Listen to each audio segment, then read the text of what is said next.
Hey, Razzballers, it's Nick. Welcome to another edition of Razzball Radio. And I've got a, radio-ish type guest today. This is fantastic. Very excited to be joined today by the Guru. Here he is, live from Maine. Hey, Guru, what's up, buddy? Mr. Capozzi, how are you, sir? I'm fantastic. I got to tell you, with that turban, you look like a guru. I feel like I should be following your sage advice. You should, sir. You should. I want to welcome you to the U.S., my friend. When you get that rolling Razzball tour going along and you hit Boston, we gotta head over to a tat shop and get you some sort of patriotic ink, like big bald eagle on the chest. How about some white boy tribal? Don't tread on me. Maybe a tramp stamp. I don't know, but welcome to the U.S., man. But I wanted to ask you, why Phoenix? I pictured you like a more of a Austin, Brooklyn, Portland, maybe Lodi, New Jersey type of guy. Okay, that's interesting. Actually, it's funny because I was told that Austin is probably a city I would totally love. But when you're coming from Canada and you've never been to Austin, the idea of moving to Texas is a little bit scary. Yeah, it's not that type of Texas. Yeah, well, that's what I keep hearing, which is great. I'm definitely going to get out there soon, hopefully this year, and check it out. But basically, my wife and I wanted to get away from the cold, right? I mean, so basically that, negated everything in, I guess a blue state. So either way, man, welcome to the U.S. and cheers. Hey, I didn't see that. You're not drinking on the air. You're not drinking on that's soda. Are you gonna take the citizenship test? If you need help studying, I'm right there for you. The test is only 3 questions long. It's who is the first president of the United States? Washington. Where did the Boston Tea Party take place? Boston. And what is Snooki's real name? That's it. Okay, I'll have to Google that one, but I'm pretty good. I should be able to handle it. No, but you know what? We had a lot of family in Phoenix. I've been coming here for years, so it was kind of a soft landing for us. It was Phoenix or Florida. I can't really afford Southern California, and it's just too humid in Florida. So give me the dry, oven-like heat of Arizona. Well, in honor of Phoenix, I'm wearing my Alice Cooperstown shirt for you today. Is he from Phoenix? He's in Phoenix. He's always out there on the golf course. He's got right. that Cooperstown restaurant there. And, I have a theory that you're some sort of Manchurian candidate that's come across the border here. And, Gray is going to call you up in the middle of the night and whisper Sagnoff into the phone, and you're going to just go nuts and, assassinate Matthew Berry or something. It's a brilliant plan, but I'm on to you. No, man, I'm here as a guest worker. I'm very happy to be here and privileged to be here as a guest worker. So I'm a happy man. So you want to talk a little fantasy baseball or what? Yeah, let's talk some baseball, man. I mean, it's the story of the year for me so far across, all my 15 teams in the RCL leagues has been injuries. And I don't think I'm the only one that's been, hit hard by it. Our buddy there, J. Wrong at Razzball, he put together a great, kind of Walking Dead roster of guys on the DL with Rosario is out, Chris Davis, Kipnis, right. Zimmerman, Profar, Hamilton, Braun, Harper. Just so many guys are down. So when it comes time to do some wading in the waters of the waiver wire, we have to kind of go into the deep end of the ocean. Yeah, no question. You're absolutely right. And my argument is, hey, bring back the PEDs. I'm right there with you, man. I mean, I think that's what. Well, look, I don't know what it is, but if you were gonna say, if we're in a bar tipping a few and you ask me, hey Nick, what's your real thoughts on it? I think it is. I mean, these guys, whether it was HGH or PED, whatever they were using or allegedly using, kept them healthier, right? So yeah, it kept them healthy, and the games were maybe a little bit more exciting, unless you're into pitchers duels. Yeah. No, listen. Although, yeah, I like 500-foot home runs. You know what, though? I don't mind watching Jose Fernandez or Johnny Cueto, zipping it past everybody. Also, it makes the games go faster. I'll go with you on, star pitchers like a Kershaw or a Fernandez. But when you got these, fifth starters throwing, 2-hit shutouts. All right, so let's play a little Jam It or Cram It right now. Of course, that is our buy-sell game. The Guru allegedly used to be a radio DJ. I mean, that's the word on the street here. So, did you used to jam it or cram it on the air? Yes, we used to do a little jam it or cram it on the air. Jam it means, it's a tune you want to hear again, and cram it means you never want it to see the light of day. Thank you for not swearing. All right, so without further ado, let's hit off this list. At the top of the Guru's list this week, pulled it deep from within the annals of the Turbine, we've got Adam Lind of the Toronto Blue Jays. Are you jamming or cramming him? Well, like I said, we got to go digging deep into the waiver wire, and those cupboards are bare. Everyone's looking for, steals, saves, a starter. But people are also looking for power bats, and power numbers are down. So that leads us to a guy like Adam Lind, he's owned less than 30% across the leagues. He's fresh off the DL. He had a dong on Thursday night. The guy's basically being completely ignored. So if you need some power in your lineups, look up towards Toronto and Adam Lind, probably a guy you're familiar with, Nick. I mean, he had 23 bombs a year ago. He kills right-handers. He's the Razzball Platoony Tune, poster boy. Exactly, you're right. He can't hit lefties worth a lick. I mean, I think his average against lefties is like, 210, maybe even lower than that. But the home run fly ball rate, it's around 19%. If you're a Chris Davis owner, Lind is a player that I'm grabbing. I'm going to give Adam Lind a jam. Yeah, and I agree with you 100%. I mean, the guy's a pure hitter. His issues has always been, lefties. But aside from that, lower back problems. Apparently, he's worked a lot of Pilates into his workouts lately. Maybe the beard also, this new chin pinch he's got going on is helping him. But no, the guy's a pure hitter. He's a 300 hitter who could hit 20, 25 home runs, and that's in a platoon situation. So, yeah, I agree with you. You definitely want to jam Adam Lind. Next on the list is good old Garrett Jones. I've enjoyed watching the Miami Marlins play this year. I think they've been a great surprise, and it's been fun watching that team. In the old Crayola Canyon. It's fun watching them at home.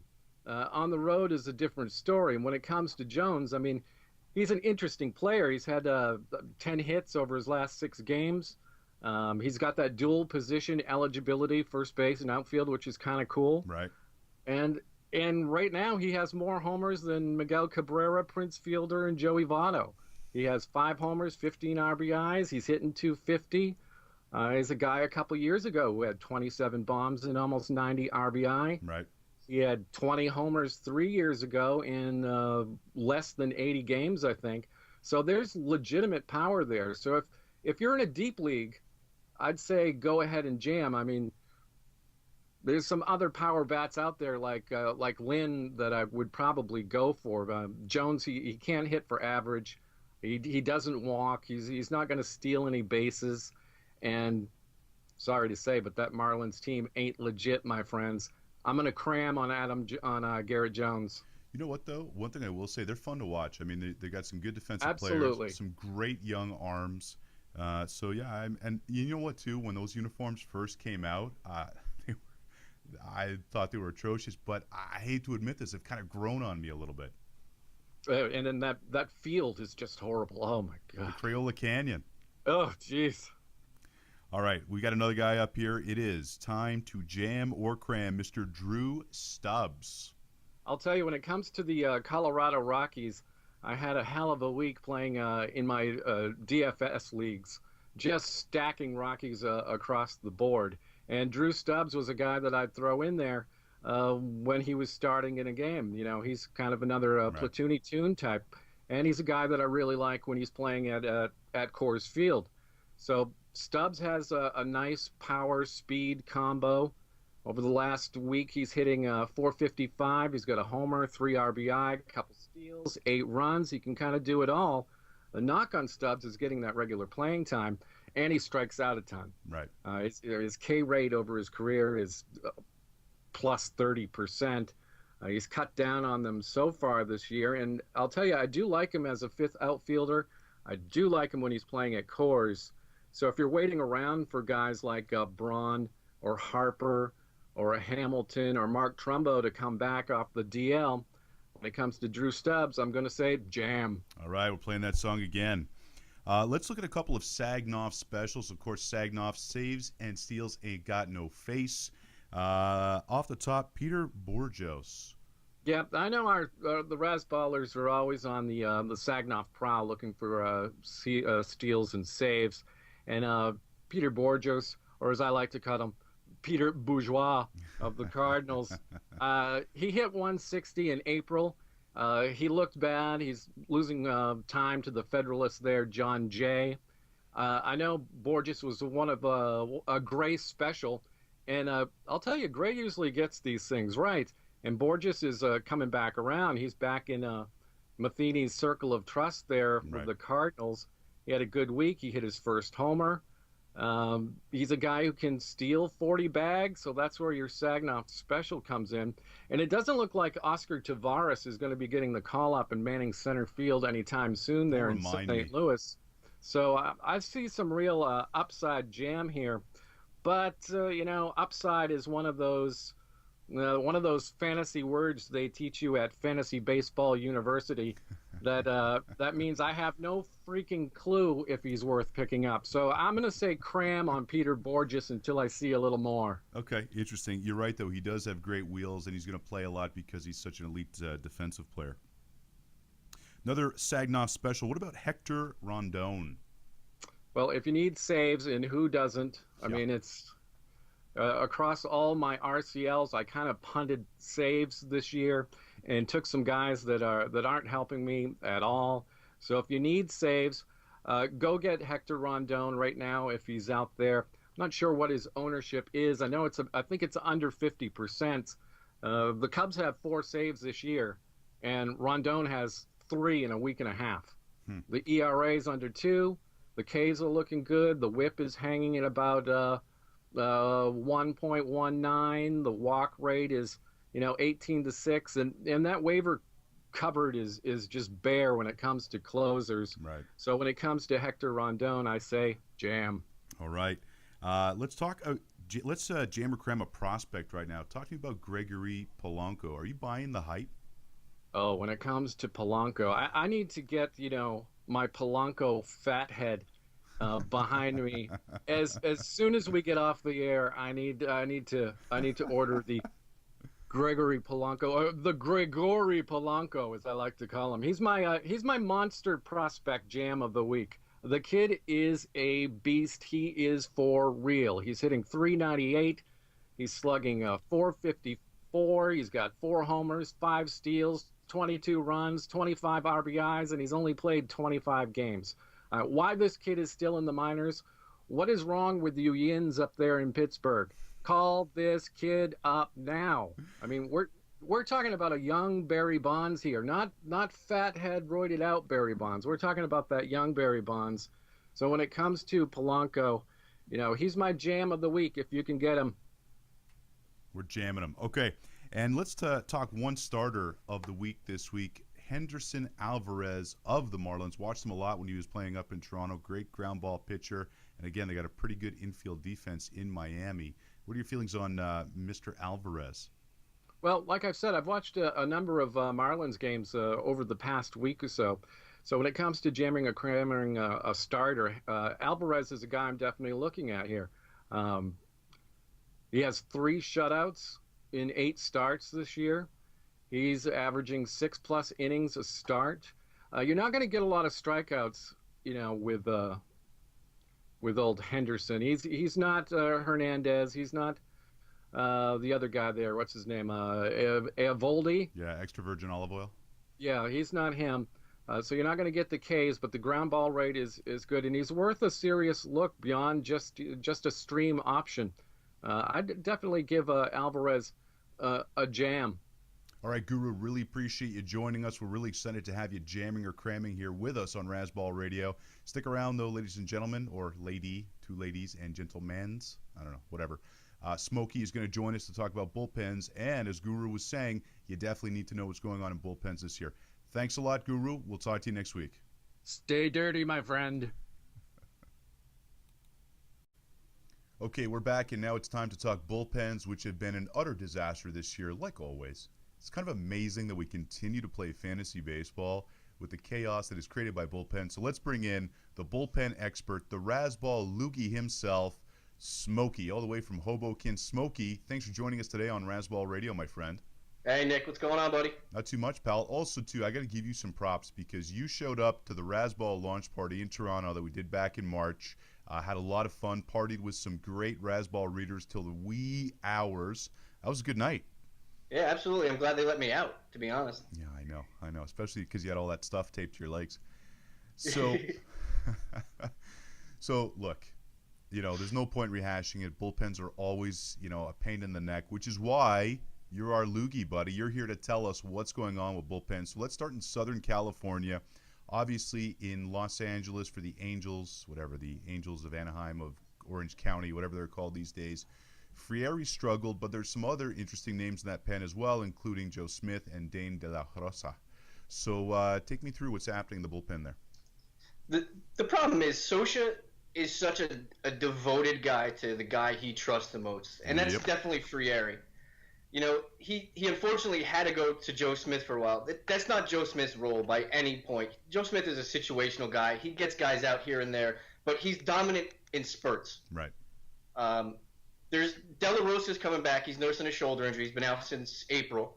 He should be back in probably the next week or two. I think when he comes back, I think it's going to throw a real monkey wrench in everything, especially for the rally monkey wrench. Exactly. Because Scioscia's going to want to go to Frieri because he's got a high K rate and he's an effective closer because of that K rate. Then there's other guys who are working their way into the picture. There's a younger guy, Michael Cohn, who's basically been untouchable for the last 2 weeks. He's got a K rate almost close to 11. And with the return of De La Rosa, I don't think it's going to be an easy situation or a situation that you actually want to invest more than one roster spot in for the upcoming future. Are you clicking on your mouse or something? I keep hearing click, click, click, click, click. That's me. It's my tonsillitis. Oh, I thought you were just trying to close the porn window that you had open before we had you on. No, definitely not. It's definitely closed. Everything's cleaned up. We're good. Okay, so let's say it's the end of the season now. Give me some predictions here. Who's going to wind up being the closer in Anaheim? Who's going to lead the team in saves? It's going to be Frieri, but it's going to be he's going to get 7 or 8 here, then lose 1 or 2 to guys who come in situational situations like Joe Smith, like a Cone. Even De La Rosa is going to come in there and steal a couple because I think Scioscia is going to want to do what's best for the team. He always does. He wants to. He's a catcher and he's a gamer is what he is. Right. Okay. Fair enough. Another bullpen that's been atrocious this year has been Toronto's. Casey Jansen finally coming back from injury, but Santos has not pitched well. Delabar hasn't pitched well. Everyone in that bullpen's been pretty bad, and it's been rough for the Jays because they've actually been scoring a lot of runs, and the starting pitching hasn't been as bad as it looked like it could be on paper going into the year. So, I mean, are you expecting Jansen to just walk right back in and regain the closing job? And give me some kind of overall general stuff on that bullpen. I mean, is there anyone there worth owning other than Jansen? I think when Jansen comes back, I'm not going to say he's going to get the first save, but he'll probably get the next 5. Santos did himself no favors by going in there, stubbling his feet. And then Loop or Laup, I think it's Loop, right? They pronounce it Loop. Loop. Is he Canadian? Yeah, Loop. No, he's not Canadian. So, yeah, well, whatever. It's Canada, so they changed all the O's and U's.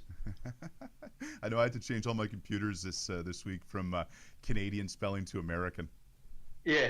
So Loop he's been coming in and doing an okay job, but he's basically thrown up all over himself the last 2 or 3 times. But I think Jansen is definitely the guy that you want to own in the Blue Jays bullpen going forward.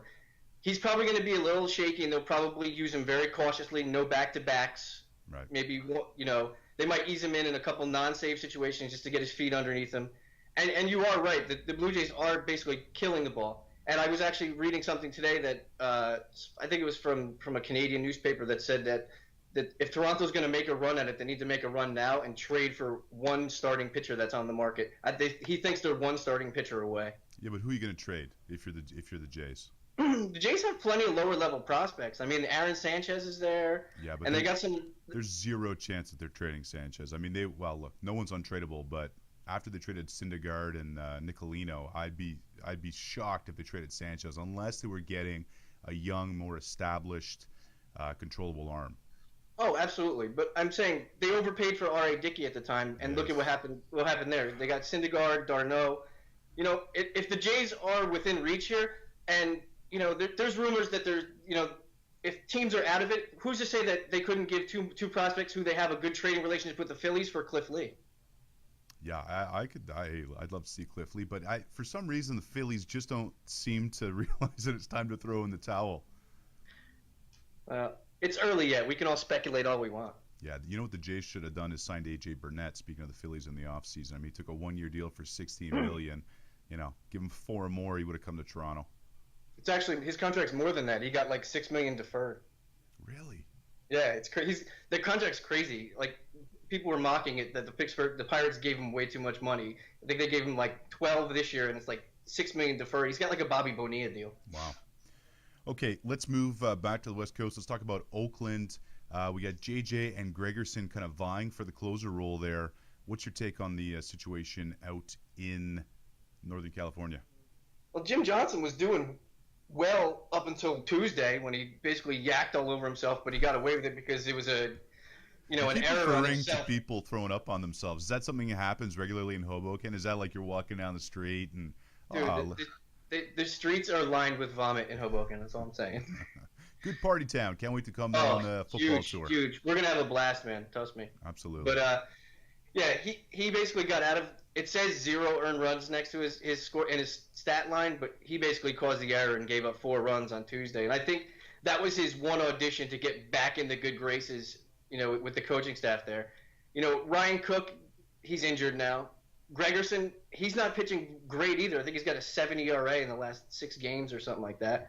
Doolittle, he's lying in the weeds, and his numbers are way better than they appear to be. He's pitching like his FIP is half of what his ERA is. Right. Though just nobody knows it because there's so much more attention in the closer role there than actually the setup role. And to be honest, as a Doolittle fan, I would like to see him get a shot there. He's a big time thrower, but you know, I don't know if Oakland trusts him. I was waiting for you to say big time thrower upper. Yeah, he's a big upchucker. Hey, you didn't puke in Toronto. I was impressed. No, I'm good, man. I'm little but drink big. Aroldis Chapman, I spoke about it with Gray a little bit yesterday. Obviously, he's been roughed up in the minors. Gray didn't seem too concerned with it, but Broxton has been pitching real well for the Reds. What's your take on? Because also too, you got to remember too. I brought this up again yesterday with Gray, but you know, Chapman, you know, when you have the kind of injury that he had, there has to be some level of apprehension when you come back on the mound. And I know his velocity's been fine, but I don't know. That seems like something that might be, you know, there might be some yips there for him. So what's going to happen in that Cincinnati bullpen? Well, I think Aroldis comes back. Excuse me. He comes right back in. I think they'll probably ease him the same way that Jansen comes back in. I think they'll give him a nice, cozy, non-save situation, or maybe even bring him in for like a 1-out save, just to have him warm up like he's in the situation, and then come in, pitch to one guy, and see how he does. The thing with the yips you're saying about it's definitely in his control. I mean, he's got 5 walks in the minors in 3 games, so and he's given up 8 runs in three innings. So it seems, you know. Seems easy to say Chapman will close, maybe Broxton, you know, moves into the setup role. But how do you know, again, end of season, who's going to lead that team in saves? It's going to be Chapman. Yep. Broxton will get the one or he might get like 1 or 2 as soon as he comes back, and then Chapman will probably coast the rest of the year. Unless, you know, some people don't come back from these type of things when they get beamed by a ball on the head. I don't foresee that happening, but it can happen. It's going to affect his control, first off, because his follow-through is the first thing that's going to be apprehensive. Right. Yeah, that's a good point. Okay, let's talk about K-Rod. What happened? Did he find the fountain of youth here? I have no idea. I mean, he went from choking father-in-laws to basically being the second-rated pitcher in the ESPN RCL universe. Wow. He's second, only behind Johnny Cueto. Wow. I mean, his numbers are just sick. He's got a 13 K per 9 rate. His ERA is 0. You know, I mean, his FIP is 1.03. He's 14 for 14 in save chances. He's K'ing 40% of the guys. I mean, he's basically a starting pitcher of every basically Johnny Cueto for one inning is basically what he is. Right. Yeah, okay, that's interesting. So, I mean, is he going to keep it up? Not obviously the numbers he has right now, but I mean, is he back?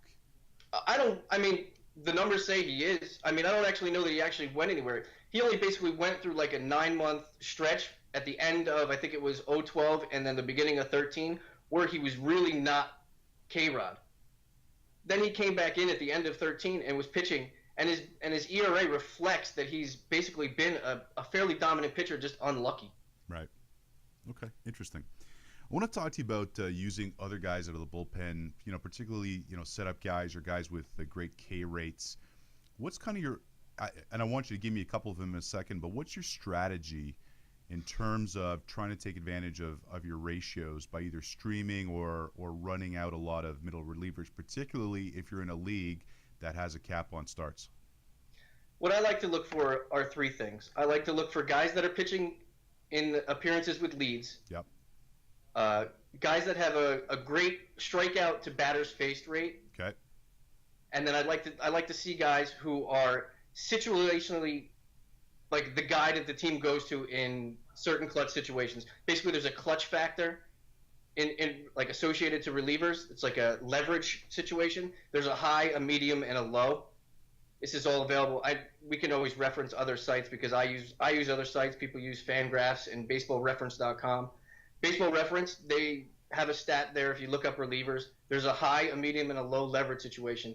Basically, if you look at any of the elite relievers right now, their pressure situation should be above 2. An average great middle reliever, say like a Cody Allen, he'll probably be in the 1.75 to 1.6 range. And then like a decent guy who you probably are fringy roster guys are probably like 1.2 to 1.5. Okay, so give me a couple of guys that might be available out there that people might not realize would be some great options for them right now. Well, I just mentioned Cody Allen. I mean, Yep. His K per 9 rate is 13 plus. He's basically the first chair. I don't care that Brian Shaw got the save because Cody Allen pitched 3 of the previous 4 games. They can't go to the guy every day. His arm's going to fall off. He's basically their future closer. Axford is not going to be there forever. I don't care what his mustache or his mullet says. I don't care. He's not going to be there forever. Cody Allen is the goods. If anybody from Cleveland watches this and they want to chime in, please just jump on my back and give me a high five and tell me that is the truth. Give me a couple more names. Will Smith. I just wrote about him in my article yesterday. The guy has basically been K-Rod, but in the 8th inning.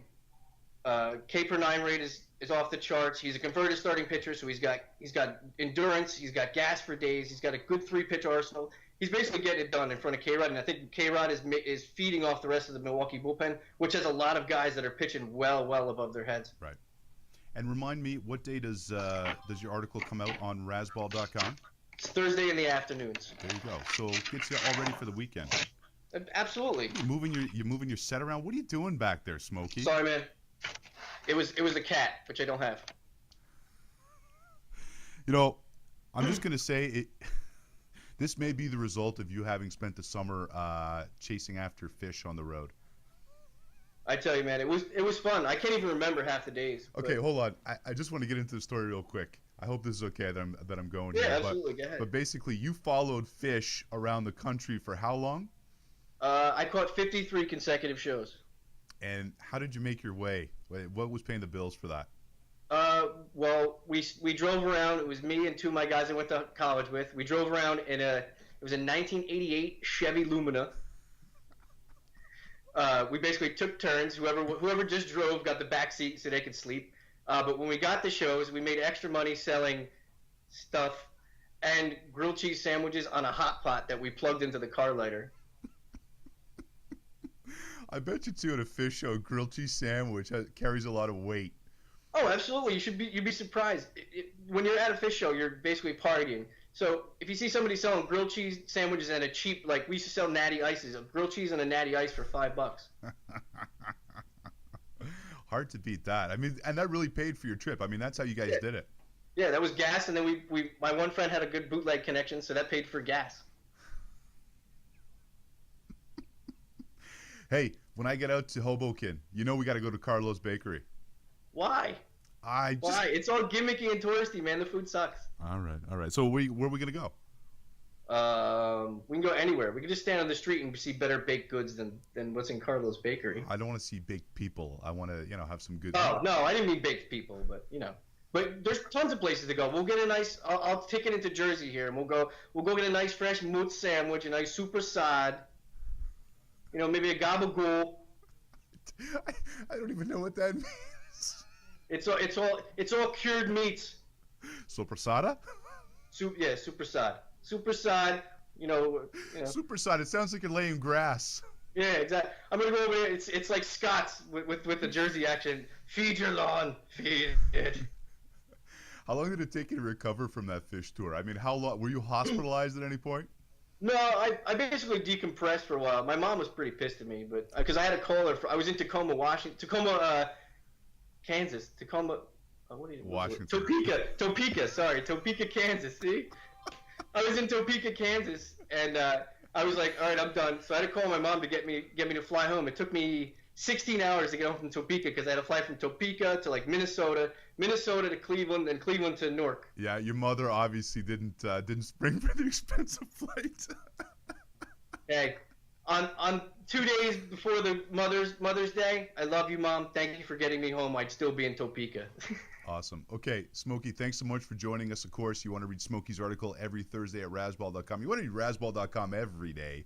But Smokey is our loogie. He is our bullpen guy, and he's also a lot of fun. So I'm doing my best, Greg. And if you look at it, it makes sense. Zoom into that. I'm not zooming into that. Yeah, it's Colonel Sanders. Enjoy the weekend. We'll talk to you soon. And of course, man, we're jacked up. When we do the 32 fantasy football drafts, 32 straight days, 32 NFL cities, you're going to join us for a few cities up in the Northeast. So we're very excited that you'll be joining us, but it's not going to be like chasing fish, bro. No, definitely not. It's going to be chasing fantasy Casio watch wearing people probably. All right, Smokey, thanks so much. Razzballers, of course, we'll be back Monday because now we do this daily. This is all I do. Smokey, thanks again. Have a great weekend, everyone. We'll talk to you next week. Later, Nick.